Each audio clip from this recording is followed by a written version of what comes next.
ప్రధానంగా గోచారరీత్యా శనీశ్వర సంచారం మేరకి ఇంతకుముందు చెప్పిన విధానంగా అంతా కూడా మీకు గ్రహాల యొక్క గోచారరీత్యా శనీశ్వరుడి యొక్క గోచార సంచారం మేరకు మాత్రమే ఏలినాటి శని ప్రభావం అనేది 7.5 సంవత్సరం వరకు ఉంటుందన్నమాట. ప్రతి ఒక్క జాతకుడికి అంతా కూడా 2 సార్లు కానీ కొన్నిమంది జాతకులకి కనుక ఈ యొక్క వాళ్ళ ఆయుష్ ప్రమాణం బట్టి 3 సార్లు కూడా రావడం జరుగుతుంది. ప్రధానంగా చూసుకుంటే జాతకమే ప్రధానమైన జాతకంగా ఉంటుంది. జన్మ జాతకం పుట్టిన సమయాన్ని బట్టి పుట్టిన లగ్నాన్ని బట్టి జాతకం అనేది ఆధారపడి ఉంటుంది. గోచారరీత్యా అంతా కూడా శనీశ్వర సంచారం అంతా కూడా చూసుకుంటే ప్రస్తుతానికంతా కూడా ఈ యొక్క మీనరాశిలో శనీశ్వర సంచారం అంతా కూడా జరుగుతుంది. ప్రధానంగా ఏలినాటి శని ప్రభావం అంతా కూడా చూసుకుంటే ఈ యొక్క మేషాది ద్వాదశ రాశుల వాళ్ళకి ప్రధానంగా మేషరాశి జాతకులకి ఏలినాటి శని ప్రభావం అనేది ఉన్నది. అంటే ప్రథమ దశలో ఉగాది నుంచి ప్రారంభమైంది. ఈ యొక్క ప్రథమ దశలో ఇప్పుడే ప్రారంభమైంది కాబట్టి వాళ్ళకి ఏలినాటి శని ప్రభావం 7.5 సంవత్సరాల వరకు ఉంటుంది. మళ్ళీ ఇక్కడ చూసుకుంటే శనీశ్వరుడు అంతా కూడా మీనరాశి వాళ్ళకంతా కూడా 2వ స్థానంలో ప్రధానంగా చూసుకుంటే వాళ్ళకి మేషరాశిలో అంటే మేషరాశి నుంచి వాళ్ళకంతా కూడా చూసుకుంటే వ్యయస్థానం అవుతుంది. శనీశ్వరుడు అంతా కూడా మీనరాశి ఈ యొక్క ప్రథమ దశలో అంతా కూడా మేషరాశి వాళ్ళు ఉంటారు. మీనరాశి వాళ్ళు చూసుకుంటే జన్మస్థ శని దోషం అని చెప్పేసి అంటారు. దీన్నంతా కూడా 2వ దశలో మీనరాశి వాళ్ళు ఉంటారు. తద్వారా మీకంతా కూడా చూసుకుంటే ఏలినాటి శని ప్రభావం అంతా కూడా కొంచెం ప్రబలంగా ఉండడానికి ఆస్కారం ఉంటుంది. ఎటువంటి భయాలు అంతా కూడా పెట్టుకోవాల్సిన అవసరం లేదు. శనీశ్వరుడు అంతా కూడా ప్రశాంతమైన చిత్తంతో భగవంతుడు ఆరాధన చేసిన వాళ్ళకి, శ్రీరాముడి ఆరాధన చేసిన వాళ్ళకి ప్రధానంగా శ్రీరామచంద్రస్వామి యొక్క నామస్మరణం మాత్రం చేతిని శ్రీరామ జయ రామ జయ జయ రామ రామ అనే నామాన్ని అంతా కూడా స్మరించడం మాత్రం చేతిని సకల గ్రహదోషాలు నివారణ అవుతాయి, పటాపంచలు అవుతాయి. ప్రధానంగా కోటి యజ్ఞాల ఫలితాలు ప్రధానంగా అగ్నిష్టమ వాజపన శాంతపన బ్రహ్మయజ్ఞాతి శతశస్త్రాశ్వమేధ యాగాదులు కోటి యజ్ఞాల ఫలితం అంతా కూడా భగవంతుడి నామస్మరణ మాత్రం చేతనే వస్తూ ఉంటాయి. మీరు ప్రధానంగా చూసుకుంటే మనోవాంఛలంతా కూడా తీరాలి. ప్రధానంగా ధార్మికమైన జీవితం జీవిస్తూ ప్రతినిత్యం కూడా భగవంతుడు ఆరాధన చేస్తే శనీశ్వర దోషం అంతా కూడా ఎటువంటి ప్రభావం లేకుండా ఉంటుంది. ధార్మికమైన జీవితం జీవించాలి. ధర్మపదంగా జీవించడానికి ప్రయత్నం చేయాలి. ప్రతి విషయంలో కూడా ధర్మపదంగా జీవితాన్ని నడవడిక అనేది ఉంటే కనుక అమ్మవారి అనుగ్రహం వల్ల మీకు అంతా కూడా మంచి జరగడానికి ఆస్కారం ఉంటుంది. సకల గ్రహదోష నివారణకంతా కూడా మీకు పరిష్కారం చెప్పడం జరుగుతుంది. ప్రధానంగా ఈ యొక్క మీనరాశి వాళ్ళకి 2వ దశలో ఉంటుంది. కుంభరాశి వాళ్ళకంతా కూడా 3వ దశలో ఏలినాటి శని ప్రభావం అనేది ఉంటుంది. ఈ గ్రహదోషాలంతా కూడా నివారణ అవ్వాలి అంటే కనుక ప్రధానంగా కాలభైరవ స్వామి ఆరాధన విశేషంగా చేసుకుంటూ ఉండాలి. ప్రతినిత్యం కూడా ప్రతి మాసంలో మీరు పౌర్ణమి లేదు అమావాస్య వేళల్లో కానీ మరి అష్టమి నవి తిథుల్లో కానీ ప్రధానంగా శనివారం వేళల్లో కానీ రావి చెట్టు వేప చెట్టు ఉన్న ప్రాంతం దగ్గర ఈ యొక్క నువ్వులతో దీపారాధన చేసి అక్కడ పిప్పలాద ఋషి ప్రోక్త శని స్తోత్రం అనే స్తోత్రం ఉంటుంది. ఆ స్తోత్రాన్ని అంతా కూడా ప్రతినిత్యం కూడా పఠనం చేసుకోవడం, పిప్పలాద ఋషి యొక్క నామస్మరణ మాత్రం చేతిని ఏలినాటి శని ప్రభావం అంతా కూడా నివారణ అవుతుందని చెప్పేసి వరమిచ్చారన్నమాట. ఈ యొక్క తద్వారా పిప్పలాద ఋషి యొక్క చరిత్రనంతా కూడా పారాయణం చేసుకోవడం, వెంకటేశ్వర స్వామి వారికి ఆరాధనతో మీరు పిండి దీపారాధన అంతా కూడా ఆచారం మేరకి మీకు అదంతా కూడా ఇంట్లో పిండి దీపారాధనంతో చేసి వెంకటేశ్వర స్వామి వారి యొక్క నామస్మరణ చేసుకోవడం, గోవిందనామాలు కానీ అష్టోత్తరనామాలు కానీ తులసిమాల సమర్పించి అంతా కూడా తులసితోటి అష్టోత్తరనామాలంతా కూడా ఆచరించడం వల్ల ఏలినాటి శని ప్రభావం పోతుంది. తద్వారా మీకు అంతా కూడా ఆనందమైన జీవితం జీవించడానికి అష్టైశ్వర్య ప్రాప్తి కలగడానికి ఆస్కారం ఉంటుంది. కర్మఫలదాత శని అంతా కూడా ప్రధానంగా చూసుకుంటే శనిశ్చరాయ నమః నిదానంగా నరిచేవారు అని చెప్పేసి మందగమనుడు అని చెప్పేసి చెప్తారు. ఛాయా మార్తాండ సంబుద్ధుడిగా చెప్పడం జరుగుతుంది. న్యాయ నిర్ణేతగా న్యాయ ఫలదాతగా కర్మ ఫలితాన్ని అనుభవించే విధంగా చేయడం జరుగుతుంది. శనీశ్వరుడు అంతా కూడా ప్రధానంగా చూసుకుంటే ధర్మపదంగా జీవితం జీవించే వాళ్ళకి ఎటువంటి దోషాలంతా కూడా లేకుండా చేస్తారు. రాజునంతా కూడా వాళ్ళ ధార్మికమైన జీవితం అంతా కూడా ఏ రకంగా ఉంది, ధర్మపదంగా జీవిత విధానం ఉందా లేదా, వీళ్ళు జీవితంలో అంతా కూడా ఎటువంటి శ్రేయస్సు కోరుకుంటున్నారు, ప్రధానంగా మానవాళికి అంతా కూడా ఎటువంటి శ్రేయస్సు చేస్తున్నారు అనేది రాజు యొక్క జీవిత విధానాన్ని బట్టి ఉంటుంది. ఈ యొక్క రాజునంతా కూడా పరీక్ష పెడుతుంటారు. తద్వారా మీకంతా కూడా మానవాళికి శ్రేయస్సు ఏ రకంగా జరుగుతూ ఉంటుంది. శనీశ్వరుడు అంతా కూడా మానవాళి మీద కూడా తమ యొక్క శక్తిని అంతా కూడా వక్రదృష్టిని కావచ్చు, ఏలినాటి శని ప్రభావం వల్ల కావచ్చు, కర్మ ఫలితాన్ని అనుభవించే విధంగా చేయడం మాత్రం చేస్తుంటారు. ఎప్పుడైతే కనుక భగవంతుడు ఆరాధన, శనీశ్వర అభిషేకాలంతా కూడా ఆచరిస్తూ ఉంటాం, పరమేశ్వరుడు అభిషేకాలంతా కూడా ఆచరించడం వల్ల సకల గ్రహదోష నివారణ అవుతుంది. మీరు చేసుకున్న కర్మ ఫలితాన్నంతా కూడా దుష్కర్మలు ఏమైనా పూర్వజన్మలో చేసుకుని ఉంటే తెలిసి కానీ తెలియకుండా కానీ సకల గ్రహదోష నివారణ జరుగుతుంది, సకల పాప విముక్తి అవుతుంది, సకల పాపాలంతా కూడా పటాపంచలు అవ్వడానికి ఆస్కారం ఉంటుంది. ఈ యొక్క స్తోత్రాలంతా కూడా పఠనం చేసుకుంటూ ఉండాలి. శనీశ్వర ఈ యొక్క కవచాన్ని ప్రతినిత్యం కూడా పారాయణం చేసుకోవడం, హనుమత్ కవచాన్ని పారాయణం చేసుకోవడం వల్ల ప్రధానంగా సుందరాకాండ పారాయణం అంతా కూడా ప్రవచనంలాగా ప్రతినిత్యం కూడా వినడం వల్ల తద్వారా మీకంతా కూడా శనీశ్వర దోష నివారణ జరగడానికి ఆస్కారం ఉంటుంది.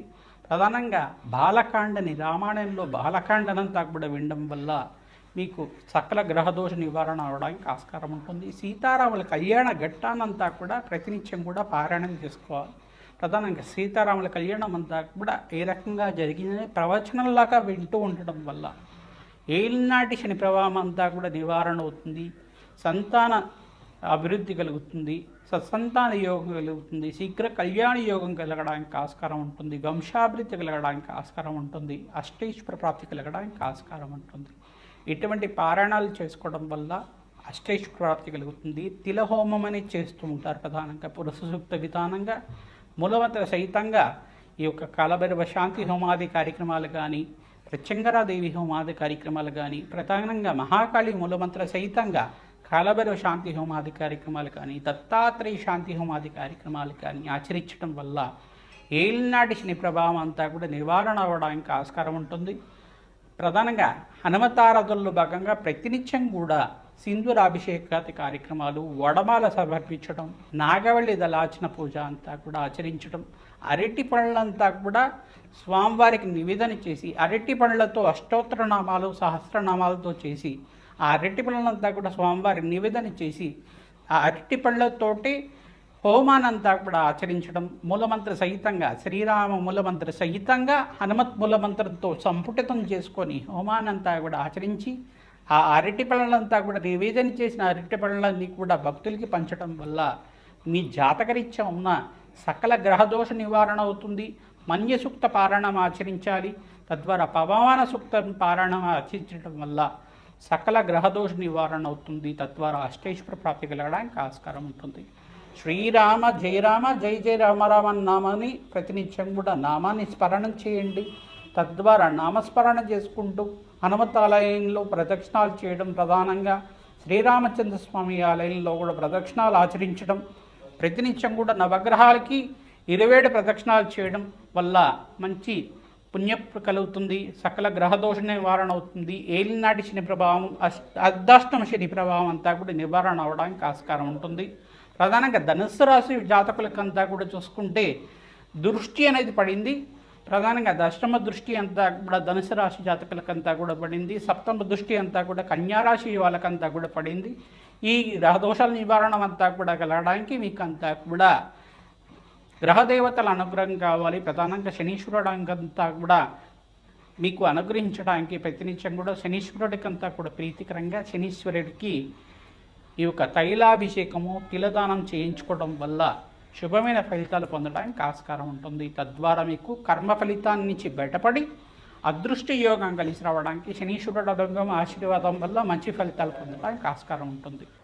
ధనుస్సు రాశి, ధనుస్సు లగ్న జాతకులకి ప్రధానంగా చూసుకుంటే గోచారరీత్యా శనీశ్వర దోషం అనేది దశమ దృష్టి అంతా కూడా ధనుస్సు రాశి మీద పడుతూ ఉంది. శనీశ్వరుడు యొక్క దశమ దృష్టి అంతా కూడా ధనుస్సు రాశి మీద పడుతుంది కావున ఇక దోషకారిగా ఉంది. ప్రధానంగా సప్తమంలో గోచారీత్యా బృహస్పతి సంచారం, అష్టమంలో బృహస్పతి సంచారం అంతా కూడా మార్పు. ఈ యొక్క అనుగ్రహం వల్ల, బృహస్పతి అనుగ్రహం వల్ల అత్యంత శుభమైన ఫలితాలు పొందడానికి ఆస్కారం ఉంటుంది. జాతకరీత్యా లగ్నం తెలిసి ఉంటే కనుక లగ్నాన్ని చూసుకోండి, లేదు రాశి తెలిసి ఉంటే కనుక రాశిని చూసుకోండి. జాతకం ప్రధానంగా ఉంటుంది. జాతకరీత్యా దోషాలకి పరిష్కారం ఆచరిస్తూ ఉండాలి. ప్రధానంగా హనుమత్ ఆరాధనలో భాగంగా అప్పాల మాలనంతా కూడా స్వామివారికి అంతా కూడా వీటిలో హారంలాగా చేసి ఆ ప్రసాదం అంతా కూడా భక్తులు పంచడం వల్ల జాతకరీత్యా ఉన్న జన్మస్థ ఈ యొక్క శనీశ్వర దోషం అంతా కూడా జాతకరీత్యా ఉన్న దోషాలంతా కూడా నివారణ అవ్వడానికి ఆస్కారం ఉంటుంది. గోచారీత్యా కూడా ఇక్కడ దృష్టి అనేది ప్రభావంగా పడుతుంది కావున శనీశ్వరుడి యొక్క దృష్టి ప్రభావం వల్ల కూడా అనుకూల పనులు కొన్ని వాయిదా పడుతుండడం, తరచుగా శ్రమతో కూడిన సంపాదన పెరుగుతుండడం, ఎంత శ్రమించినా కానీ అనుకున్న సంపాదనలు లేకపోవడం, ఇట్లాంటి ప్రభావం అనేది చూపిస్తూ ఉంటుంది. దూర ప్రయాణాలు ఎక్కువగా చేయడం, వాహన ప్రమాదాలు జరుగుతూ ఉండడం, వాహనాల వల్ల కొంచెం అనారోగ్య ఇబ్బందులు అనేది జరుగుతూ ఉండడం, తరచుగా ఏమన్నా దెబ్బలు తగలడం కానీ ఇట్లాంటివి జరుగుతూ ఉంటాయి. ప్రధానంగా ఈ ప్రభావం నుంచి బయటపడడానికి, ఈ యొక్క అపముచ్చు దోషాల నుంచి బయటపడడానికి శనీశ్వర గ్రహదేవతకు ప్రీతికరంగా, శనీశ్వరుడు ప్రీతికరంగా శని భగవానుడి యొక్క కవచాన్ని పారాయణం చేయించడం, శనివారం శనిహోరులు అంతా కూడా తిలదానము, తిలహోమాన్ని ఆచరించడం వల్ల బ్రాహ్మణత్వం అంతా కూడా మహావిష్ణు స్వరూపంగా భావించి, దత్తాత్రేయ స్వరూపంగా భావించి ఈ యొక్క నువ్వుల దానము, వస్త్రదానం అంతా కూడా చేయడం వల్ల మీకు అత్యంత శుభమైన ఫలితాలు పొందడానికి ఆస్కారం ఉంటుంది. పిప్పలాద ఋషి యొక్క చరిత్రని పారాయణం చేసుకోవాలి. నలదమయంతి యొక్క చరిత్ర ప్రధానంగా ఎవరైతే కనుక నలదమయంతి యొక్క చరిత్రనంతా కూడా పారాయణం చేస్తుంటారో సకల గ్రహదోష నివారణ అవుతుంది. ప్రధానంగా చూసుకుంటే ఈ యొక్క శనీశ్వర గ్రహ ప్రభావం అంతా కూడా నివారణ అవడానికి ఆస్కారం ఉంటుంది. ప్రధానంగా ఈ 4 నామాలంతా కూడా నామస్మరణ చేసుకుంటూ ఉండాలి. ప్రధానంగా చూసుకుంటే ఈ నామస్మరణ చేసుకున్న మాత్రం చేతినే కలియుగంలో కలి ప్రభావం అంతా కూడా పోయి మీకంతా కూడా అత్యంత శుభమైన ఫలితాలు పొందడానికి ఆస్కారం ఉంటుంది. ప్రధానంగా శనీశ్వర గ్రహదోష నివారణ కూడా అవ్వడానికి ఆస్కారం ఉంటుంది. నలదమయంతి చరిత్రనంతా కూడా నలమహారాజు నలదమయంతి యొక్క చరిత్రనంతా కూడా పారాయణం చేసుకుంటూ ఉండాలి. ప్రవచనంలాగా వింటూ ఉండాలి. కథ ఉంటుంది, నలదమయంతి యొక్క కథ. ఆ కథనంతా కూడా పారాయణం చేసుకోవడం వల్ల అపముచ్చు దోష నివారణ అవుతుంది. రాజ్య సంపదలు లభిస్తాయి. అష్టేశ్వర ప్రాప్తి కలగడానికి ఆస్కారం ఉంటుంది. ధనుసు రాశి జాతకులు దత్తాత్రేయ ఆరాధన యొక్కరంగా ఉంటుంది. గోమాత సేవ అత్యంత శుభమైన ఫలితాలు ఇస్తుంది. ప్రధానంగా చూసుకుంటే కర్కోటకస్య నాగస్య నాగరాజస్య ప్రధానంగా నలదమయంతి నలమహారాజస్య ఇంకా ఋతుపర్ణుడు ప్రధానంగా ఋతుపర్ణుడు రాజు ఇంకా రాజశ్రీ మహారాజుగా ఉంటారన్నమాట. ప్రధానంగా ఈ ఋతుపర్ణుడు అనే మహారాజు అంతా కూడా షట్చక్రవర్తుల్లో మహాచక్రవర్తిగా చెప్పడం జరుగుతుంది. మహాచక్రవర్తి మహాజ్ఞానిగా చెప్పడం జరుగుతుంది. ఈయనంతా కూడా వేదాంత పండితుడిగా చెప్పడం జరుగుతుంది. రాజశ్రీని పొందేవాడు చెప్పడం జరుగుతుంది.